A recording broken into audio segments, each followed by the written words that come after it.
O poder do agora, dos relacionamentos de dependência aos relacionamentos iluminados. Pode-se transformar um relacionamento de dependência num relacionamento verdadeiro? Pode sim. Estando presente e intensificando a sua presença, levando a atenção ainda mais profundamente para o interior do agora, quer esteja a viver sozinho ou com um companheiro, a presença continua a ser a chave. Para o amor florescer, a luz da sua presença precisa de ser suficientemente forte para que você deixe de ser conduzido pela mente ou pelo corpo de dor, confundindo-os com quem é. Conhecer-se a si próprio como um ser subjacente à mente, a quietude subjacente ao ruído mental, o amor e a alegria subjacentes ao sofrimento. Nisto consistem a libertação, a salvação e a iluminação. Deixar de se identificar com o corpo de dor é trazer presença para o interior do sofrimento e desse modo transmutá-lo. Deixar de se identificar com a mente significa ser o observador silencioso dos seus pensamentos e comportamentos, especialmente dos padrões repetitivos da sua mente e dos papéis desempenhados pelo ego. Se deixar de lhe atribuir um sentimento de identidade, a mente perderá o seu aspecto compulsivo, que consiste basicamente na compulsão para julgar e para resistir ao que é, criando conflitos, dramas e novos sofrimentos. De facto, no momento em que você parar de julgar, aceitando o que é, ver-se-á livre da mente. Terá espaço para o amor, para a alegria, para a paz. Primeiro deixará de se julgar a si próprio, depois deixará de julgar o seu parceiro. O maior catalisador de mudança num relacionamento é a aceitação total do parceiro tal como ele é, sem necessidade de o julgar ou de o mudar, seja de que maneira for. E se levá-lo-á imediatamente a transcender o ego, acabarão então todas as manipulações e todos os apegos que causam dependência. Deixará de haver vítimas e agressores, acusadores e acusados. Será igualmente o fim de toda a codependência, de se ficar preso no padrão inconsciente da outra pessoa, permitindo que ele se perpetue. Então ambos poderão ou separar-se com amor, ou então juntos, ainda mais profundamente no agora, no ser. Poderá ser assim tão simples? Sim, é assim tão simples. O amor é um estado do ser. O seu amor não é exterior, está bem fundo dentro de si. Nunca o poderá perder, ele não o poderá deixar. Não depende de qualquer outro corpo nem de qualquer forma exterior. Na quietude da sua presença, você poderá sentir a sua própria realidade intemporal e sem forma. A vida não manifesta que anima a sua forma física. Você poderá então sentir a mesma vida no interior de todos os outros seres humanos e de todas as outras criaturas. Conseguirá ver para além do véu da forma e da separação. É isto, a realização da unicidade. É isto o amor. O que é Deus? A eterna vida única subjacente a todas as formas de vida. O que é o amor? É sentir a presença dessa vida única dentro de si próprio e dentro de todas as criaturas. É ser isso. Por conseguinte, todo o amor é o amor de Deus. O amor não é seletivo, da mesma maneira que a luz do sol não é seletiva. não torna ninguém especial, não é exclusivo. A exclusividade não é o amor de Deus, mas sim o amor do ego. No entanto, a intensidade com que o verdadeiro amor é sentido pode variar. Poderá haver uma pessoa que lhe dê o reflexo do seu amor mais claramente e mais intensamente do que outras. E se essa pessoa sentir a mesma coisa por si, poderá dizer-se que você se encontra num relacionamento de amor com ela. O laço que vos liga é o mesmo laço que o liga à pessoa que se senta ao seu lado num autocarro ou a um passarinho, a uma árvore, a uma flor. Só difere o grau de intensidade com que é sentido. Mesmo num relacionamento que cause outro tipo de dependência, poderá haver momentos em que se manifesta alguma coisa mais real, alguma coisa que transcenda as necessidades mútuas de dependência. São momentos em que a sua mente e o seu companheiro esmorecem por breves instantes e o corpo de dor regressa temporariamente ao seu estado latente. Poderá acontecer por vezes durante a intimidade física ou quando ambos testemunham o milagre do nascimento, ou na presença da morte, ou quando um está gravemente doente, qualquer coisa que deixe a mente impotente. Quando isso acontece, o seu ser, que geralmente está enterrado por baixo da mente, revela-se. E é isso que torna possível a verdadeira comunicação. A comunicação verdadeira é comunhão. A realização da unicidade que é amor. Geralmente ela desvanece rapidamente, a não ser que você seja capaz de estar suficientemente presente para manter afastada a mente e os seus velhos padrões. Assim que a mente e a identificação com a mente voltarem a tomar conta de si, deixará de ser e passará a ser uma imagem mental de si próprio, voltando a fazer jogos e a representar papéis a fim de satisfazer as necessidades do seu ego. Será novamente uma mente humana a representar o papel de um ser humano, interagindo com outra mente, ambas representando um drama chamado amor. Embora sendo possíveis breves vislumbres, o amor não pode florescer, a não ser que você esteja permanentemente livre da identificação com a mente e a sua presença seja suficientemente intensa para você desfazer o corpo de dor, ou pelo menos para você continuar presente como observador. O corpo de dor não poderá então tomar conta de si e destruir o amor.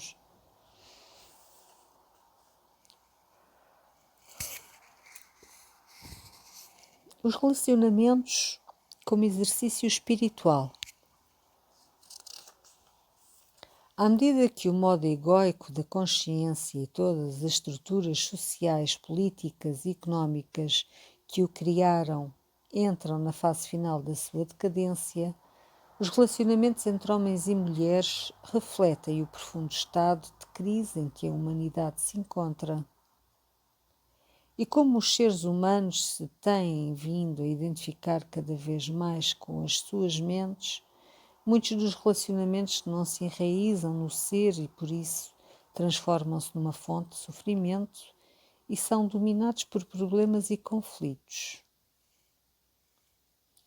Há atualmente milhões de pessoas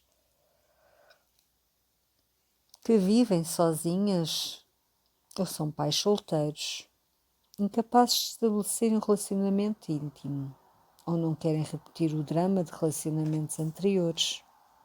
Outros andam de relacionamento em relacionamento, passando de um ciclo de prazer a dor para outro, à procura da realização pessoal que lhes escapa sempre, através de uma união com a energia de polaridade oposta. Outros ainda chegam a um compromisso e continuam juntos num relacionamento disfuncional.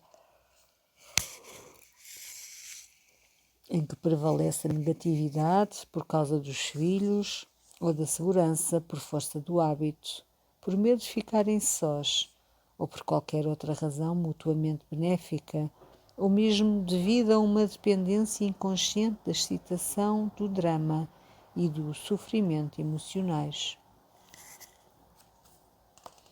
Não obstante, qualquer crise representa não apenas um perigo, mas também uma oportunidade.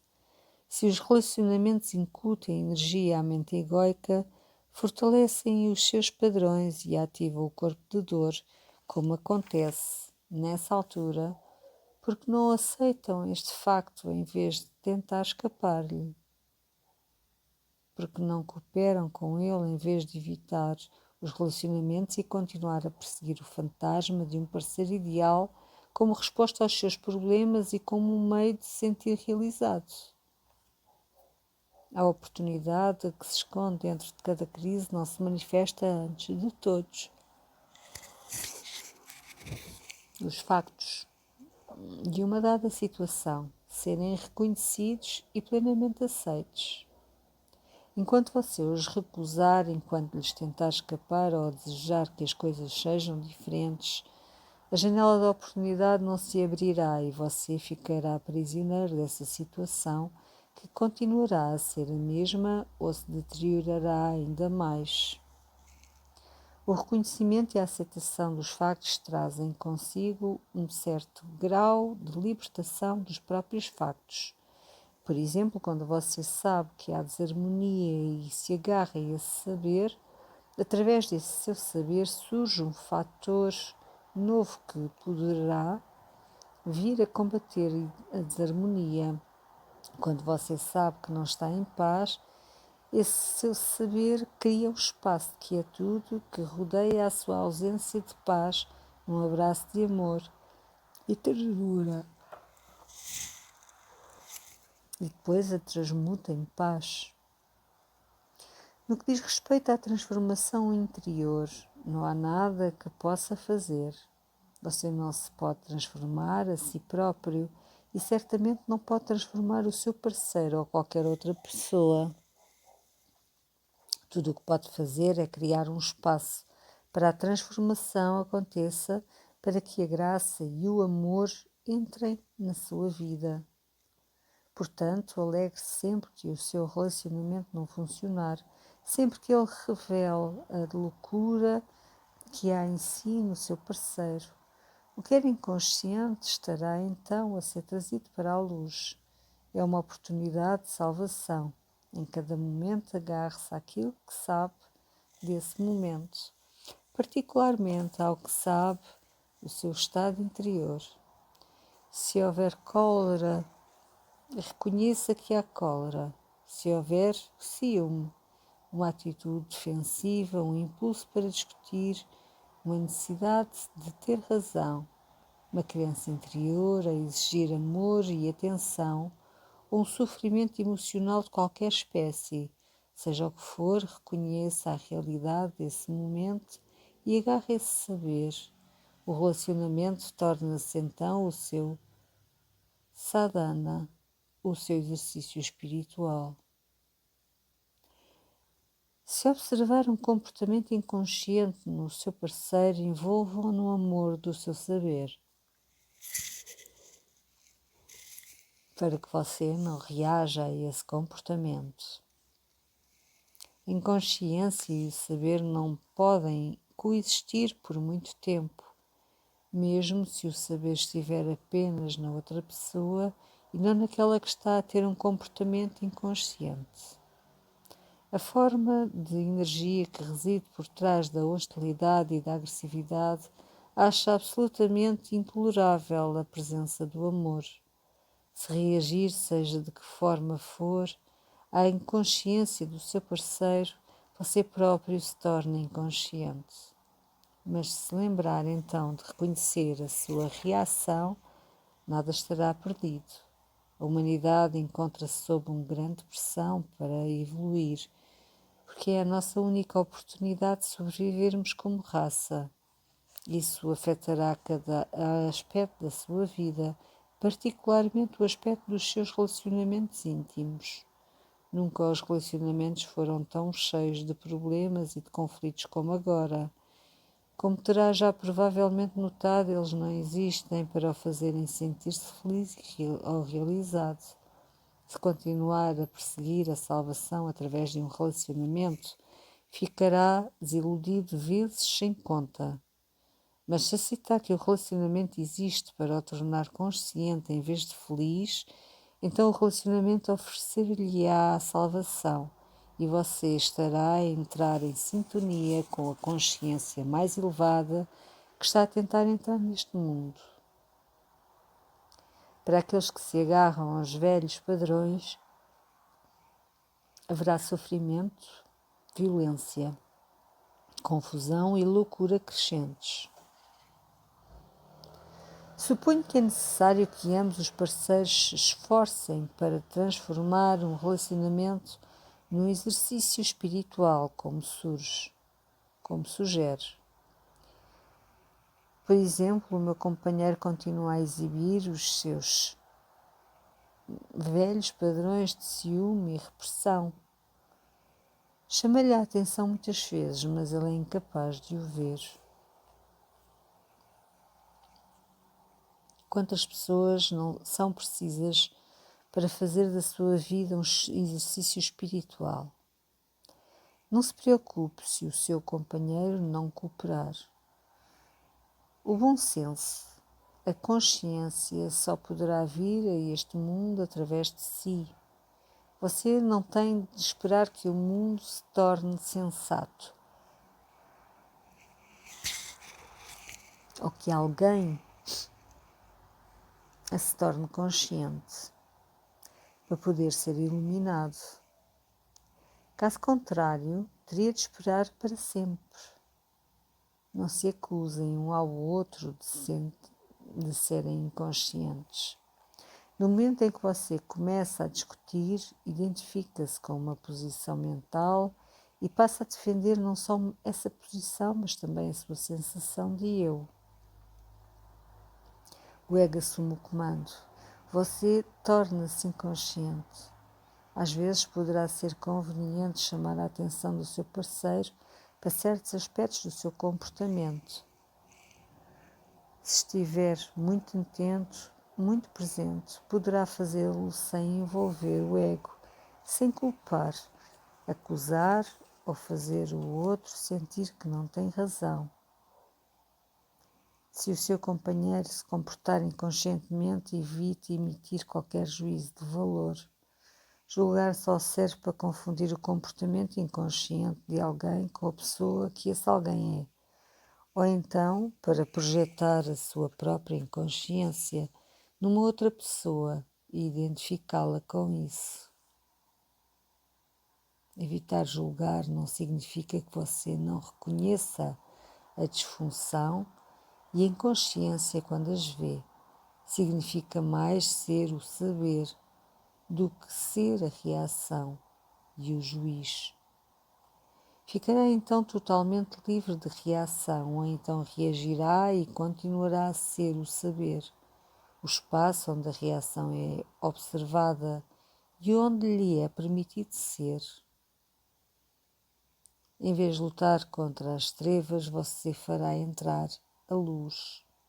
Em vez de reagir à desilusão, verá a desilusão e ao mesmo tempo olhará através dela. Ser o saber criará um espaço evidente de presença e de amor que permitirá que todas as coisas e todas as pessoas sejam tal como elas são. Não existe maior catalisador de transformação. Se você praticar isso, o seu parceiro não poderá ficar consigo e continuar a ser inconsciente. Se ambos concordarem que o relacionamento seja o vosso exercício espiritual, tanto melhor. Assim poderão exprimir um ao outro os pensamentos e sentimentos logo que estes ocorram, ou assim que surja uma reação, de forma que não se crie um hiato de tempo em que uma emoção ou uma ofensa não expressa ou não reconhecida possam ulcerar e crescer. Aprenda a exprimir aquilo que sente sem culpar ninguém. Aprenda a ouvir o seu companheiro de maneira franca e não defensiva. Dê ao seu parceiro espaço para se exprimir. Esteja presente. Acusar, defender, atacar, todos esses padrões destinados a fortalecer ou a proteger o ego ou a satisfazer as suas necessidades, tornar-se-ão redundantes. É vital dar espaço aos outros e a si próprio. O amor não pode florescer sem espaço.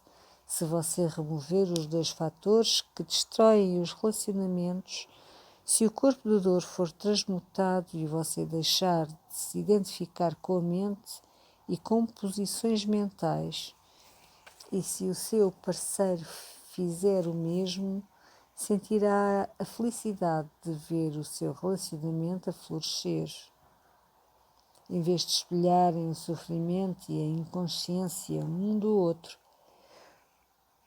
em vez de satisfazerem as necessidades de dependência do vosso ego, você e o seu companheiro refletirão o amor profundo que sentem, o amor que tem origem na união com tudo o que existe. É este o amor que não tem oposto. Se o seu companheiro continuar identificado com a mente e com o corpo de dor quando você já se tiver libertado, isso representará um desafio importante, não para si, mas para o seu companheiro. Não é fácil viver com uma pessoa iluminada, ou antes. É tão fácil que o ego acha isso extremamente ameaçador. Lembre-se de que o ego precisa de problemas, de conflitos e de inimigos para fortalecer a sensação de separação, de que a sua identidade depende. A mente do parceiro não iluminado sentir-se-á profundamente frustrada porque não há resistência às suas posições fixas, significando isso que elas se tornam vacilantes e fracas, havendo mesmo o perigo de poderem entrar totalmente em colapso, resultando daí uma perda de identidade. O corpo de dor exige reações e não as obtém. A sua necessidade de discussões, drama e conflitos não é satisfeita. Mas cuidado, há pessoas que não indiferentes, introvertidas, insensíveis ou estão desligadas dos seus sentimentos, mas que podem pensar e tentar convencer os outros de que são iluminadas ou pelo menos de que não há nada de errado com elas e que é o parceiro que tem problemas. Os homens são mais atreitos a isso do que as mulheres. Tendem a considerar as parceiras como irracionais ou emocionais. Mas se você sentir as suas emoções, não estará longe do radioso corpo interior subjacente a elas. Se você for muito cerebral, a distância é muito maior e precisará de tomar consciência do corpo emocional antes de poder alcançar o corpo interior. Se não houver uma emanação de amor, de alegria, de presença total e franqueza para com todos os seres, então não há iluminação. Um outro indicador é a maneira como uma pessoa se comporta em situações difíceis, ou sejam uma provação, quando as coisas correm mal. Se a sua iluminação for uma autoilusão egoica, então a vida depressa lhe apresentará uma provação que mostrará a sua inconsciência, seja sobre que forma for, medo, ira, atitudes defensivas, juízos, depressões, emoções semelhantes. Se tiver um relacionamento, muitas das suas provações virão do seu parceiro. Por exemplo, uma mulher poderá ser posta à prova por um parceiro indiferente que seja muito cerebral. Ela sentir-se-á posta à prova pela incapacidade dele em ouvi-la, em lhe dar atenção e espaço para ser, o que é devido à falta de presença dele. A ausência de amor num relacionamento que geralmente é sentida mais vivamente pela mulher do que pelo homem, fará despertar o corpo de dor da mulher e, através dele, ela atacará o parceiro. Acusações, críticas, censuras, etc. Por sua vez, esta situação transforma-se na provação dele, para se defender dos ataques do corpo de dor dela, que ela considera totalmente injustificados. Ele entrincheira-se-á ainda mais profundamente nas suas posições mentais, ao mesmo tempo que se justifica, se defende ou contra-ataca. Isso acabará por ativar o seu próprio corpo de dor, quando ambos os parceiros se deixarem dominar deste modo, alcançam um nível de profunda inconsciência, de violência emocional, de ataques e contra-ataques furiosos. A violência não diminuirá até ambos os corpos de dor se terem reabastecido e entrarem depois numa fase de latência, até ao próximo confronto.